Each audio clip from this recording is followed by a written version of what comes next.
You're a marketer, but half the time it feels like you're blindfolded, throwing leads into a black hole and hoping that sales eventually say yes or thanks. But instead, they say these leads are cold. They're sending me contacts who clicked the blog 6 months ago. It's like showing up with a speed date with someone who doesn't even know your name. So in this episode of Marketing Mentors, we're going to be covering the second half of all the tools a marketing manager or marketing person should know in HubSpot. My name is Semih. I'm joined with my fellow friend and colleague, Tasha. And let's jump straight in. Awesome, Semih. Thanks for that. That was a very nice welcome, our fellow friend, Semih. And you're spot on. Like, how many times have I heard salespeople say, marketing is sending me dud leads? They're not good leads. They haven't actually converted. They're not genuine quality sales leads. So I am excited to talk about some of these problems and tie them into, the marketing hub that is HubSpot and why marketers should be aware of some of these tools that we're going to share today. Yeah. So just to recap, last episode we went through all the critical tools that you should, as a marketer, know instead of wasting your time on a whole range of other things.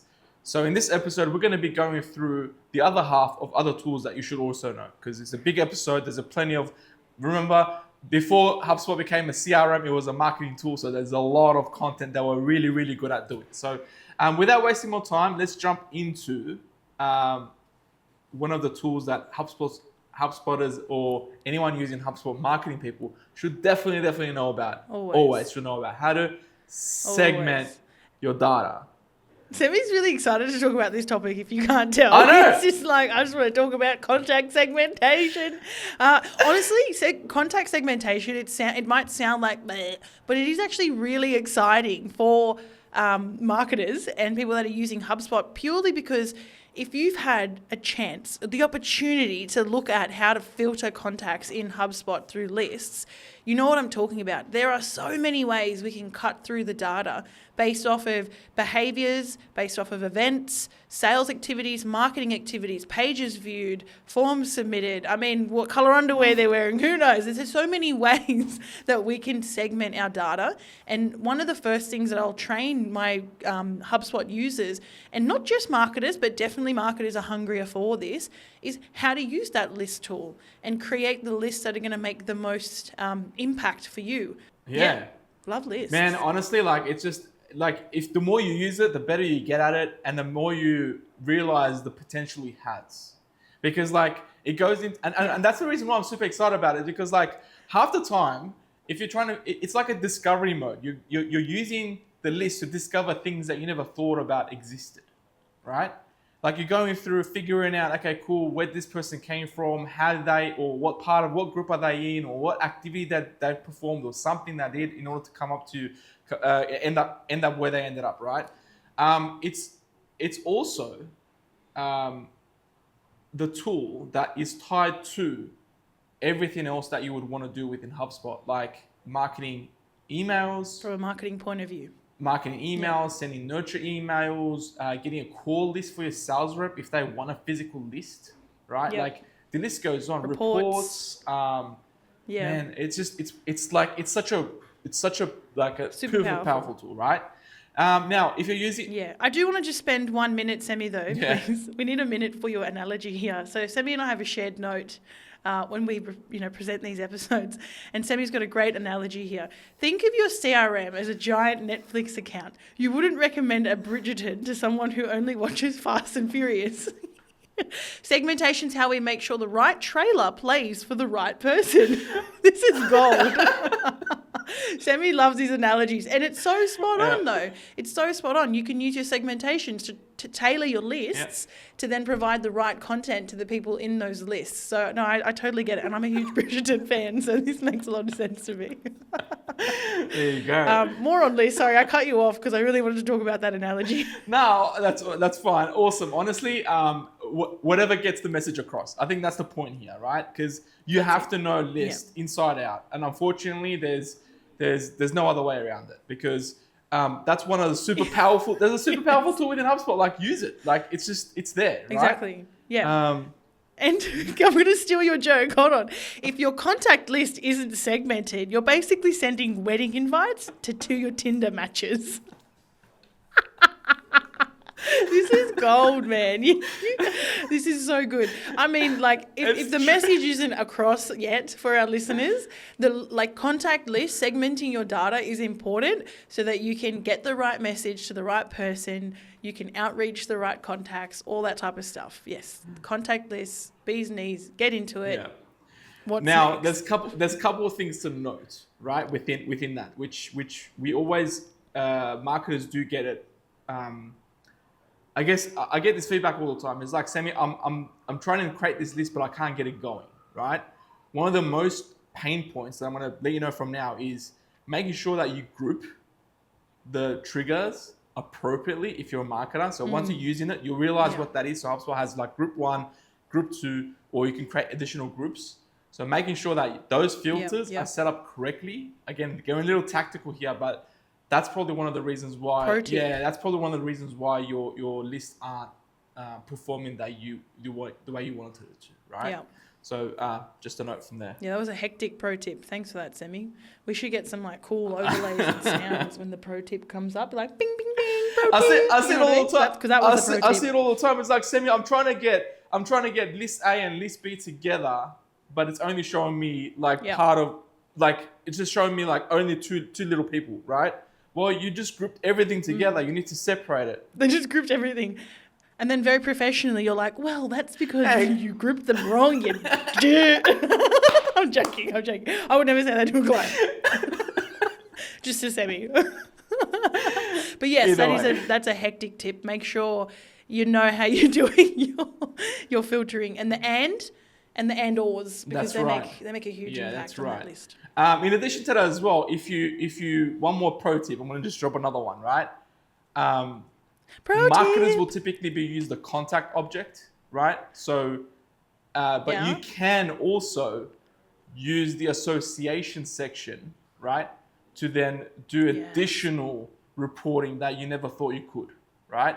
So that's where it goes like, it goes into like additional Just tell me a little bit more, like not one example of what you mean by contacts with association. So when you open up HubSpot, just go through with it, because I've done this multiple times. If you want to play around with it as we're doing it, go through with it.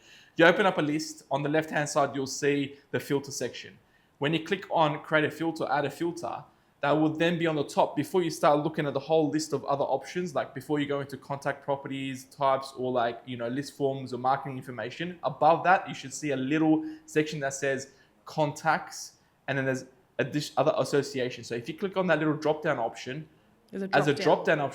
you can then get access to all the other information that's available in the other objects.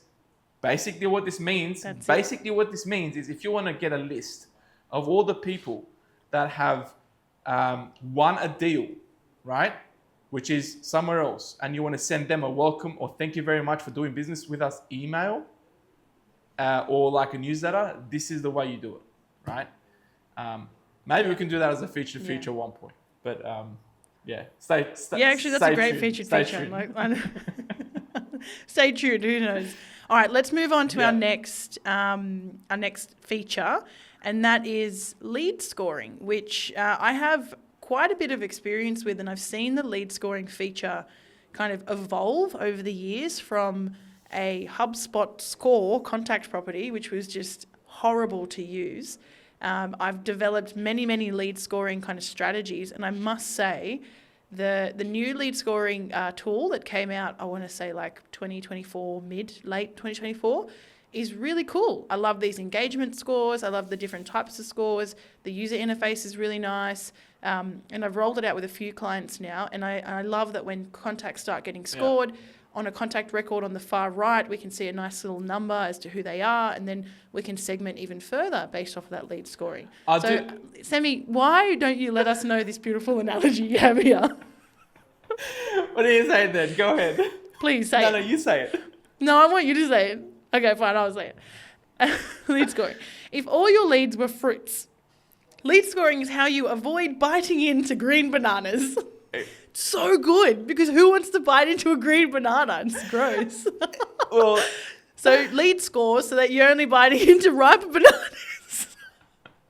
So good. Score your leads based on what they do, like downloads, clicks, visits, and who they are. So their roles, their industries, do they meet the ICPs, of course. And then if you've got a nice strategic kind of customer journey map, which all of our clients do, and you know who people are, what they're up to, if they're in marketing qualified lead or MQL, and they're kind of hitting all these metrics of they're downloading, they're clicking, they're visiting, they're opening, they're doing these things, they're getting scored, right? 1 score, 2 score, 3 score, whatever, so on, so on, and so forth. And then when they hit a certain threshold, and this takes time, I have to say to my clients always, just set your lead scoring up and let it run for like 2 to 3 months so that you can see how the data's performing, and then get one salesperson that you can pilot it with and say, hey, I'm going to send you leads based off of marketing behavior and events. And I really want you to give them a go and see if you can convert these leads into opportunities. And when marketing and sales comes together, this lead scoring tool can then start to provide really valuable insights into your marketing efforts, nurturing, keeping people warm, turning them into sales opportunities, sales doing their job, closing them into a customer. That's kind of when you start to see it all come together. It's dependent on data, like it's data. You got to tweak it. You got to know how to tweak it, what's right, what's wrong, to make sure that, the bananas are getting more and more ripe, essentially. And you got to have content. Yeah. Lead scoring won't work if you don't have content. Yeah. Like if you don't produce any content, how can you score your contacts? I was going to say that. So just a caveat here, or anyone that's looking into lead scoring, and it's like big, bold, fancy within HubSpot. And it's one of those tools like, if you have a really good SEO, or if you have really good traction, and you can spend a bit of time figuring that out. If you're starting within HubSpot brand new, this is probably like something that, depending on which form, just do the old school way. If someone fills out a form, send it to sales and you're good to go, right? But this is just additional things that you can think about to capture those people that might be in your database. You didn't know where they came from, but they're actually engaging with you. So and these are Marketing Pro features. That's correct. Isn't it? Yeah, this is Marketing Pro, right? Yeah. All right. So lead scoring is like Tinder for sales, except instead of swiping right on looks, we swipe on buying intent. It's a good one. You're loving these, aren't you? If you haven't realized yet, I love like stupid analogies, stupid jokes. I think like just stupidity is funny to me. So if anyone's listening to this going, oh, cringe, good. That's what I want you to feel. But it's hilarious. So you can drive the message home. What's our last? Yeah, that's it. What's our last tool, Semi, that we're talking about? I think as a marketing person, just revising that marketing person. Right, manager. You're in marketing, right? You need to know this stuff, which is like I'm in marketing. That's definitely gonna stay. If you're a marketing person, I'm a marketer. Sorry, okay, keep going. Sorry. Exactly. You're doing marketing, right? You're in marketing. You're in the zone, or you're trying to figure out HubSpot. One critical tool that you're probably familiar with from the start of your marketing career is probably reporting, right? So how to get reporting analytics out of HubSpot is probably the next tool you should definitely master. Yeah, because marketing without analytics is like baking without tasting. You might have a great looking cake, but it could be full of salt. Exactly. I love this episode is going to be about talk to us more about it. I'm glad you're having fun. That's all right, man. We're getting some good points across. Like, you gotta report. Otherwise, it could be all for nothing. Vanity metrics are useless. Yeah. So what we do out of the box for our HubSpot clients is some of the dashboards, the default dashboards that you can set up are actually a really good starting place. Yeah. And every new portal, every new client I get, I'll say, hey guys, start here. Don't go and create something brand new when there's already stuff that exists, and you can customize the stuff that exists already. So go to the dashboards, have a look at some of the templates. Some of my favorites are like the website performance one. And then I think it's a marketing channel analytics, closely followed by marketing contacts. But we're not talking about marketing contacts today, but I do really like those out of the box dashboards. Yeah. And then you've also got the opportunity to go over on the left-hand side to reports, toggle open the marketing hub, and there's a whole bunch of reports there. Yeah, the analytics suite. That are actually right? the report. Yeah, the analytics suite. Thank you, because they called it something new recently, right? They're always changing names of things. But the analytics suite, you're right. And out of the box, there's some really good native reports for you to just pick up and start using. So if you're doing nothing, HubSpot Marketing Pro already has so much more for you that'll take you from nothing to like a pretty decent marketing person with some reports. And then I always tend to say to marketers when they go into HubSpot, the analytics, the reporting, it's kind of like a Google Analytics, but way easier to use, because Google Analytics is super complicated for obvious reasons, and it should be. I'm not ditching it. It should be as it is. But marketers that just want quick, easy results to see and whatnot, they can do that. What else on reporting, Semih? Yeah, look, I think you've nailed it. I just want to drop a pro tip here as well. Is like, I've seen pro tip. We don't need the add-ons. I'll do the add-ons. Okay. One thing I keep noticing as well is like people will then try to create new properties or create new things within HubSpot to then get the thing that they might need. But you might actually and then they get frustrated because they can't find the data, and then they just get real messy with it. So it might be like just understanding the basic properties that's valuable for you to report on out of HubSpot first, and then going custom. Going custom, right? Because HubSpot's probably already doing it. Like they want it's in their intention to get you to use HubSpot as quickly and as fast as possible. So instead of trying to reinvent the wheel here, just think about or look into those like underlying properties that HubSpot fills in as it goes, then utilize it already.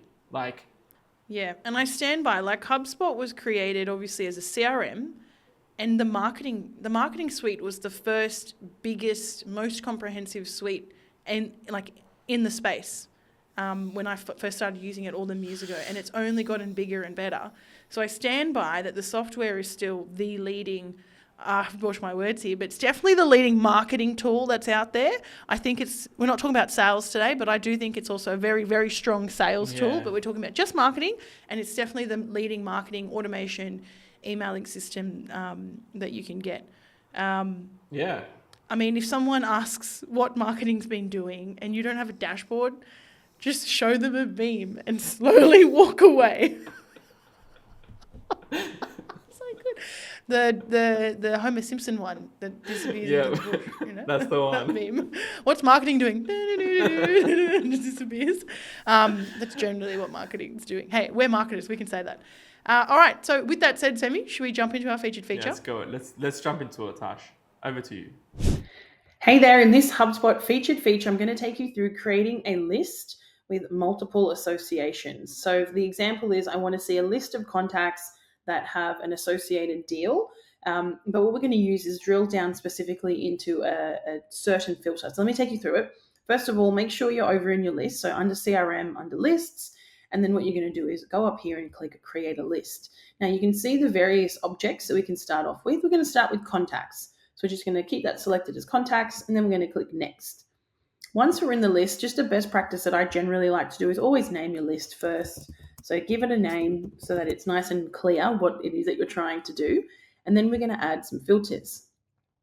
So once we've clicked the add filter, we're then going to have our filter kind of categories that we can go through. So very standard for our contact object.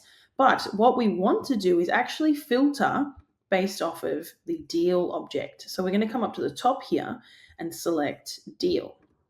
This will then now bring us a list of contacts because we created a contact list, but it's going to be filtering through those contacts that have deals, right? So any contact in our system that has a deal. Then we're going to choose whatever property or filter from the deal object that we want to use. So if it's deal properties and we want to say that the deal is in a particular pipeline, we can search for anyone that is in my test pipeline here. And then what HubSpot's going to do is obviously go through your data, generate you a preview, and then you can review and save the list. So what the power of doing your list like this is that you not only get to get the outcome of your contacts or whatever the object is that you're filtering for, but you can filter it based off of the association of that original object. When you want to take it one kind of step further, if I go back to selecting the object that I'm looking to associate that list with, I can then also filter through labels. So if you're using association labels, this is where you would then come. Once you've selected the initial object you want to filter your list for, you can then come back to that filter, click it, and then search or choose which label you then want to further segregate your data by. So it's quite powerful. I think a lot of people tend to forget that they can do this. And what that is pretty much is like cross-object lists. So objective, I want a list of my contacts, but I want a list of my contacts that have got deals in this particular pipeline. And I only want the people that have a label of student to those deals in that pipeline. Review and save it as your active list, save and process your list. And now you can use that in your reporting, your dashboards, your automations, wherever it is that you need to use it. Thanks very much, Tasha. So at the end of the day, if marketers understand the power of your CRM, the tools that you're using, the arts and crafts of the department, and the start from the beginning, or the revenue engine that you're trying to build here. So if you're not using segmentation, lead scoring at some level, analytics, you're basically trying to sell Teslas door to door. That's a good one. That was not a good one. I don't like that joke. What do you mean, get it? Nice try. It's an electric car. You're trying to sell a door to door, like, you know what I mean? Nah, I don't get it. What do you mean? Wait, people. Anyway, Alright. my jokes were way more funnier than yours. To be fair, Semi put all these jokes in this note, not me. So With the help. Nonetheless, Yeah. Anyways. good luck with all of your marketing hub adventures. Go and get them ripe bananas. I mean, no, yellow bananas. Green. Go get them ripe bananas yellow. Until next time. Thanks, Semi. Thanks, Tash. See you guys.